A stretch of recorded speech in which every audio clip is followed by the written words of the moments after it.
نشرة أخبار اليوم: سرقة فيلا توفيق عكاشة في أكتوبر وأزمة جديدة بين شاكوش وزوجته ريم طارق. الخبر ده وصل لي النهاردة الأربعاء 12 يوليو 2023، واللي بيقول إن في الساعات الماضية شهدنا العديد من أخبار الحوادث اللي أثارت اهتمام من قبل الكثير من القراء في مصر، ولذلك يقدم قناة أخبار اليوم نشرة ودفتر أحوال الجريمة وآخر أخبار الحوادث، وكان أبرزها سرقة فيلا توفيق عكاشة في أكتوبر، والتحفظ على حسن شاكوش بسبب تعديه على زوجته ريم طارق بألفاظ خارجة، وحريق في كافيه أم كلثوم، وعدد من المحال بحي النور بشرم الشيخ.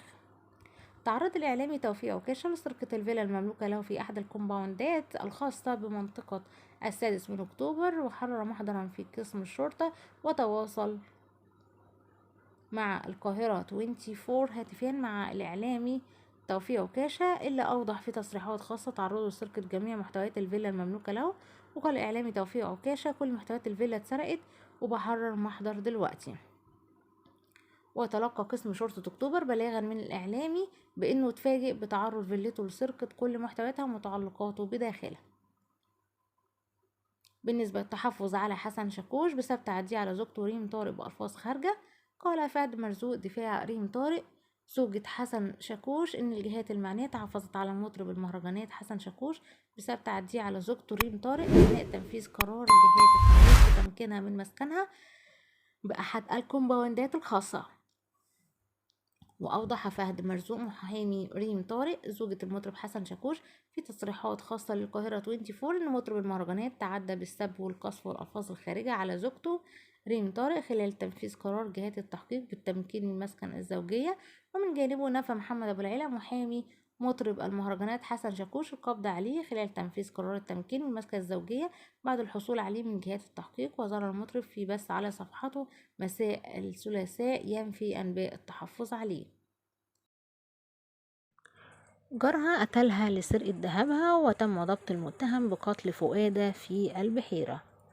تفاصيل الخبر يا ترى هي ايه؟ تفاصيل الخبر بتقول ان كشف ضباط مباحث مديرية امن البحيرة غموض العثور على جثة سيدة مسنة مقتولة داخل مسكنها وبها اثار تعدي بالطعن بآلة حادة بقرية المسين بمركز الدلنجات. وتوصلت التحريات إلى أن وراء ارتكاب الحادث هو جار المجني عليها، وأن دافع الجريمة هو سرقة مشغولاتها الذهبية.